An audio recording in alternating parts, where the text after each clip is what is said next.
Hello guys, welcome to Soni online classes. आज इस video में मैं डिस्कस करने जा रही हूँ टैलर के बारे में, जो कि एक ये एंथ्रोपोलॉजिस्ट हैं। तो इस वीडियो के थ्रू हम देखेंगे कि उनकी इम्पॉर्टेंट जो बुक है प्रिमिटिव कल्चर, जो कि 1871 में पब्लिश हुई थी।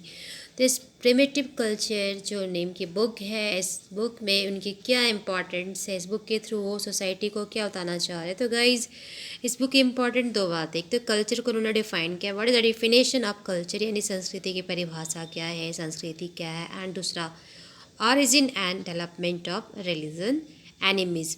तो इस वीडियो में आइए हम देखते हैं कल्चर क्या है and origin and development of religion क्या है।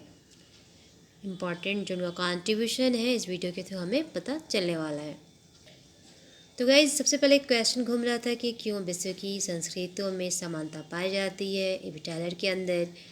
तो वर्ल्ड के सभी ज्ञात संस्कृतियों में उन्होंने पाया कि धर्म, भाषा, परिवार, कला, विवाह, आचार इत्यादि क्यों पाए जाते हैं, किस रीज़न से पाए जाते हैं।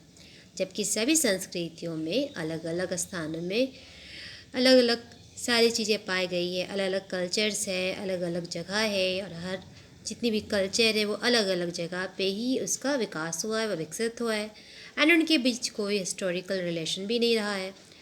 तो ये टालर के अनुसार ऐसा संस्कृति के स्वतंत्र विकास यानी अनडिपेंडेंट डेवलपमेंट के कारण ही संभव हुआ है। विटालर की बात करें तो अकॉर्डिंग टू विटालर, स्वतंत्र विकास यानी अनडिपेंडेंट डेवलपमेंट, सांस्कृतिक समांतरवाद यानी कल्चरल पैरलिज्म, एक रेखीय विकास एंड बहुउद्गम यानी मल्टीपल ऑरिजिन के रीजन से ही मनुष्य की मानसिक समानता रही होगी एक जैसी।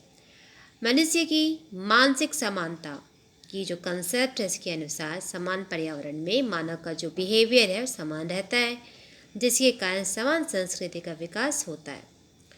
समान पर्यावरण के कारण आरंभ में सभी स्थान के मानव जितने भी थे अरण्यावस्था में यानी सर्जरी में एक ही कंडीशन में रहे एंड उसी के अनुरूप अपनी जो संस्कृति है, कल्चर है, उसका विकास किए। समान पर्यावरण के कारण ही सभी स्थान के मानव एग्रीकल्चर एंड एनिमल हस्बेंड्री का उन्हें नॉलेज हुआ, जिसके कारण वो ज्ञान अर्जित कर असभ्य अवस्था यानी बारबरिज्म में इन किए। समान पर्यावरण के कारण ही सभी स्थान के मानव ने कृषि सभ्यता का विकास किया, नगर का निवासी बने एंड फिर कृषि राज्य की स्थापना हुई। इस तरह टैलर महोदय ने या रिप्रेजेंट किया कि विश्व के सभी स्थानों के मानव समान रूप से प्रगति के योग्य थे। समान रूप से सभी स्थान की संस्कृति सरल से जटिल दिशा की ओर उद्विकसित हुई है, ऐसा कहना है एवी टैलर का। तो गाइस, जो इनका इम्पॉर्टेंट बुक है प्रिमिटिव कल्चर, जो कि 1871 में पब्लिश हुई थी, तो ये इनकी फेमस लोकप्रिय बुक है प्रिमिटिव कल्चर।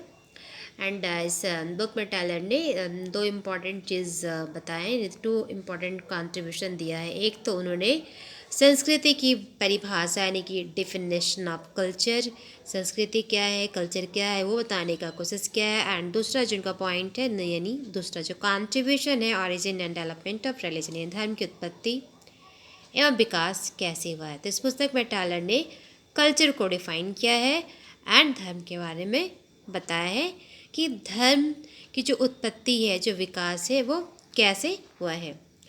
तो गाइज, हम यहाँ पे देखेंगे कल्चर का डेफिनेशन। संस्कृति शब्द का प्रयोग आरंभ से ही विभिन्न विद्वानों के लेखन में आपको मिलेगा। देखते हुए आप आ रहे होंगे कि सभी ने अपने अपने अकॉर्डिंग कल्चर यानी संस्कृति को डिफाइन किया है। तो गाइज, यहाँ पे संस्कृति शब्द का प्रयोग आरंभ से ही विभिन्न विद्वानों को लेखन में हो रहा था, लेकिन संस्कृति के वैज्ञानिक एंड मानवशास्त्रीय परिभाषा नहीं प्रदान की जा रही थी। सभी का जो कंसेप्ट था संस्कृति के बारे में सोचने के डिफरेंट था, तो इसी के अकॉर्डिंग वो अपना जो डिफिनेशन है वो कल्चर को डिफरेंट डिफिनेशन से वो डिफाइन कर रहे थे। लेकिन फिर इब टैलर ने अपने डिफिनेशन से डिफाइन किया है कि कल्चर क्या है, what is the meaning of culture, या what is the definition of culture, यानी संस्कृति की भाषा क्या है, संस्कृति क्या है। कल्चर और civilization is that complex whole which includes knowledge, belief, art, law, morals, customs and any other capabilities and habits acquired by man as a member of society that is called a culture according to E.V. Taylor। कहने का मतलब है संस्कृति व जटिल समग्रता है जिसके अंतर्गत ज्ञान, विश्वास, कला, कानून, नैतिकता, रीति रिवाज एंड अन्य गुणों अन्य आदतों का समावेश होता है, जिसे मनुष्य सामाजिक सदस्य होने के नाते क्या करता है, उसे प्राप्त करता है, एक्वायर्ड करता है, अडॉप्ट करता है।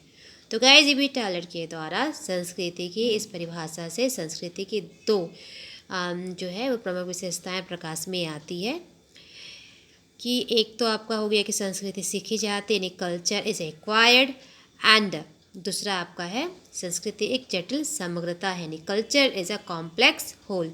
तो इस डिफिनेशन के थ्रू दो इम्पॉर्टेंट बातें आ गई, culture is acquired and second thing is what, culture is a complex whole. तो कल्चर इज एक्वायर्ड यानी संस्कृति सीखी जाती है, तो हम ये अब समझेंगे।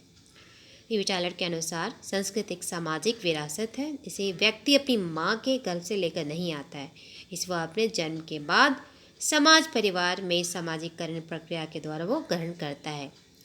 कहने का मतलब जब बच्चा जन्म लेता है तो माँ के गर्भ में जब रहता है तो उस टाइम में इसकी कोई अपनी लैंग्वेज नहीं होती है, अपनी कोई कल्चर नहीं होती है, लेकिन जैसे वो जन्म ले लेता है तो जन्म लेने के बाद जब वो अपनी फैमिली में रहता है, अपने सोसाइटी के बीच रहता है, तो उसे पता चलता है कि हमारा कल्चर क्या है, हमारा लैंग्वेज क्या है। तो इस तरह से वो सामाजिककरण प्रक्रिया के द्वारा ही ग्रहण करता है। संस्कृति समाज में सीखी जाती है, न कि माँ के गर्भ में रहकर आप सीख सकते हैं। इसे आनुवांशिक रूप से इसे आप प्राप्त नहीं कर सकते हैं, समाज में रहकर ही आप इसे सीख सकते हैं। दूसरा जो पॉइंट था कि संस्कृति एक जटिल समग्रता है, तो कैसे संस्कृति एक जटिल समग्रता है, ज्ञान, विश्वास, नैतिकता, कला, कानून, मनोवृत्ति, रीति रिवाज, आदत, अन्य सभी गुण जिसे हम समाज में प्राप्त करते हैं, इसी के ये अंग है। तो ये प्रिमिटिव बुक जब आप पढ़ेंगे, प्रिमिटिव कल्चर जो ये बुक है जो 1871 में पब्लिश हुई है E.V. टेलर की, तो इस बुक में डिटेल में डिफिनेशन है, समझाया गया कल्चर क्या है। दूसरा जो पॉइंट है origin and development of religion. So guys इस बुक में यानी प्रिमिटिव कल्चर बुक में टेलर ने धर्म को डिफाइन करने का प्रयास किया है। E.V. टेलर ने कहा है कि धर्म आध्यात्मिक यानी स्पिरिचुअल शक्ति में विश्वास है। उनके अनुसार धर्म की उत्पत्ति आत्मा में विश्वास के आधार पर हुआ है। टेलर के धर्म की उत्पत्ति के संबंध में इस सिद्धांत को आत्मावाद या जीववाद यानी एनिमिज्म के नाम से जाना जाता है। यानी ये जब आप उनकी बुक पढ़ेंगे प्रिमिटिव कल्चर, तो उसमें आपको definition of culture and origin and development of religion पढ़ने को आपको मिलेगा। सो गाइस इस वीडियो में हम देखें कि E.V. टेलर ने अपनी इंपॉर्टेंट बुक प्रिमिटिव कल्चर जो कि 1871 में पब्लिश हुई थी, किस तरह से कल्चर को डिफ़ाइन किया है एंड धर्म को बारे में बताया है कि इसका ऑरिजिन एंड डेवलपमेंट कैसे हुआ है। मिलते हैं नई वीडियो में नई टॉपिक के साथ। जय हिंद।